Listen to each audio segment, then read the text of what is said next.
السلام علیکم دوستو، آج کا جو ہمارا ٹاپک ہے وہ ہے عظیم نثر نگار حکیم محمد سعید کے حوالے سے۔ ولادت یعنی پیدائش ہوئی 1920 میں، وفات ہوئی 1998 میں۔ حکیم محمد سعید دہلوی 9 جنوری 1920 کو دہلی میں پیدا ہوئے۔ چھوٹی عمر میں والد کا سایہ سر سے اٹھ گیا تو بڑے بھائی حکیم عبدالحمید نے ان کی تربیت، تعلیم و تربیت پر بھرپور توجہ دی۔ پہلے قرآن مجید حفظ کیا، پھر عربی، فارسی اور انگریزی پڑھی۔ 1936 میں آیورک ویدک اور یونانی طبیہ کالج دہلی میں داخلہ لیا۔ 1939 میں طب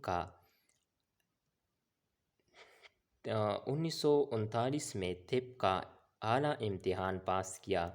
ان کے والد محترم نے 1906 میں ہمدرد دواخانے کی بنیاد رکھی تھی۔ مشہور دواخانہ ہے ہمدرد دواخانہ۔ 1906 میں ان کے یعنی حکیم محمد سعید کے والد محترم نے ہمدرد دواخانے کی بنیاد رکھی تھی۔ اس کا انتظام ان کے بڑے بھائی کرتے تھے۔ انہوں نے دواخانے میں بھائی کا ہاتھ بٹھانا شروع کیا، یعنی بھائی کا مدد شروع کیا۔ 9 جنوری 1948 کو کراچی آ گئے اور اپنی غیر معمولی انتظامی صلاحیتوں سے کام لیتی ہوئی ہمدرد کو ایک ایسا ادارہ بنا دیا جس کی نظیر یعنی مثال اسلامی دنیا میں شاید ہی مل سکے۔ ہمدرد دواخانہ، وقف ہمدرد فاؤنڈیشن طبیہ کالج، ہمدرد مکتب، ہمدرد لائبریری اور ہمدرد یونیورسٹی کا قیام ان کی کوششوں کا نتیجہ ہے۔